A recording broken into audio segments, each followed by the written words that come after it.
For more than a dozen years, we all have had the pleasure and the privilege of waking up with him. This morning, we're remembering the life of the man we've lost, our own John Winter. And good morning, everyone. Welcome to News Channel 8 today. I'm Bill Ratliff. And I'm Jennifer Leigh, and for Gail Guayardo. He has been a member of our News Channel 8 family for more than a dozen years, with that smiling face greeting us all in the morning. And now, very sadly, he is gone. Our friend and colleague, meteorologist John Winter, is dead, if you have not heard. News Channel 8 Steve Andrews tells us a man who touched so many lives took his own yesterday. Now, meteorologist John Winter with your Storm Team 8 forecast. John Winter came to work at WFLA TV in September 1994. A graduate of Kansas University, he worked in Brownsville, Texas before landing in Tampa Bay. John was a familiar face around the Bay Area, spearheading the teddy bear drives for children in hospitals who couldn't be home for the holidays. For years, he teamed up on News Channel 8 Today with Gail Guayardo and Bill Ratliff, always poking fun at them and himself. News Channel 8 News Director Don North says late this afternoon, he was alerted. I first got a notification from our assignment desk that something may have happened, and nobody really knew exactly what had happened at first, and we thought it was at John Winter's home. According to the sheriff's office, it received a call from someone concerned about John's welfare. Deputies arrived at his home, found his car in the driveway, and the doors locked. The sheriff's office says someone arrived at the home and told them John wasn't answering the phone.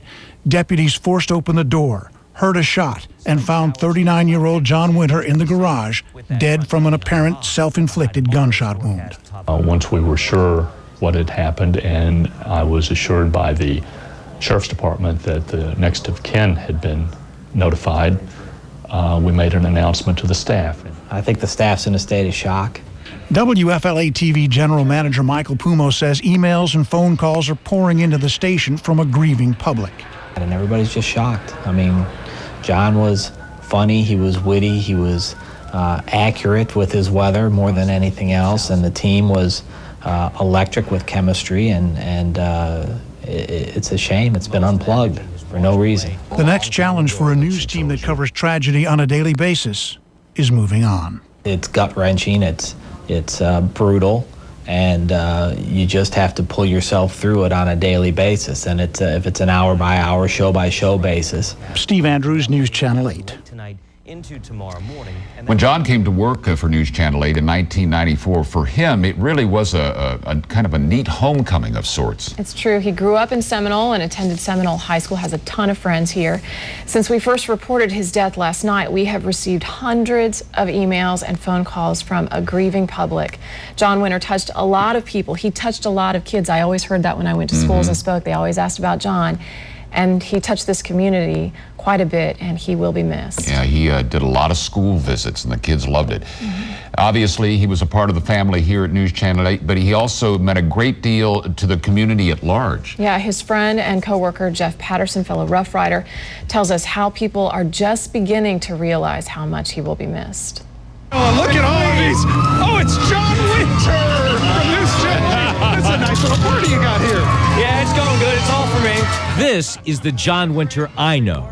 Having fun, cracking jokes, enjoying Gasparilla with a few hundred of his Rough Rider friends and a few 100,000 friends from the community. Friends who will miss him deeply. I'm devastated. I will miss him. This town will miss him. Bill Hogan is the president of the Rough Riders and knows how much John means to the club.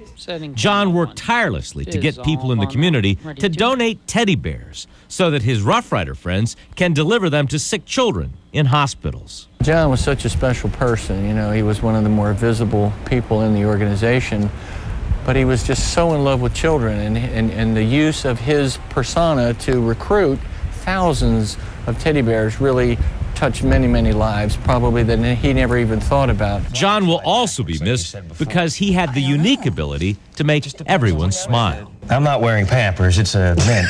I was wondering what that crunchy pants. sound was. People would always ask me, is John as funny off the air as he is on the air? And he was. MC Hammer called and he wants his pants back. On the air, He once kidded Steve Jervey about rain pants he wore to cover a storm. And so I want to show you these before we send these off to the Smithsonian. It was like two brothers giving each other a hard time. Jen Hill says the weather office is like a close-knit family. Like many of us, she couldn't believe the news about his death. When they said it, you just couldn't believe it because John was always happy. He's always doing something funny. He's always caring about other people. And tonight, viewers are expressing how much they care about John. Jen read us just one of the emails that have poured in. My family and I just want you to know how sad we were to hear of the death of John today. We feel like we lost a family member too. We really have.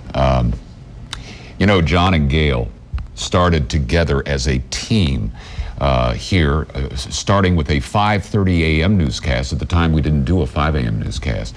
And they were like brother and sister. They fought like brother and sister, and they teased each other like brother and sister. This is a tough day for Gail, as it is for all of us, but she's not here. But she did want us to know that she does appreciate all the condolences that you have sent, that she has read. I spoke to her on the phone last night at home, and she said that she is just as stunned and shocked by this. It is a great mystery to her, as it is to, I'm sure, all of you at home as well. Yeah, I think that's one of the reasons this is so hard to take, because we don't understand. And you never do in situations like this. But Godspeed, my friend. You are in a better place. Yeah, rest in peace.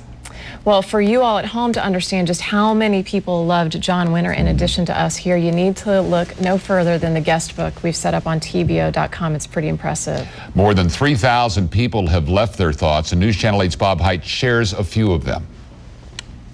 Lisa Judy of Palmetto wrote, "I can't describe how I feel. I am so sad to hear that this has happened. I watched the morning weather only because he was the morning weather guy. My husband would laugh at me because I could not wait to see him." Dory from Englewood says, "In your memory, I will try to make someone smile each day.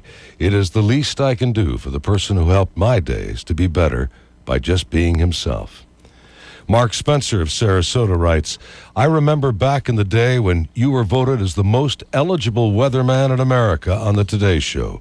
You are in a better place now, but wish you were still here with us. Rest in peace." And Jordan from Clearwater says, "I just wanted to say that John Winter was and still is my idol. There was just something about his presence. I'm going to school for broadcast meteorology and want to be a local meteorologist. He will be in my thoughts and prayers. Good night, John." We should also mention that John leaves behind a wife, Karen. Karen, we love you, and we are thinking about you and praying for you. And she's also with his best friend, Bobby, who we work with as well. And Bobby's had a rough couple of months, too, and we're praying for you, too, Bobby. Bobby is the director of this broadcast. He and John are best friends, also business partners outside of Channel 8. And so we certainly understand what you're going through.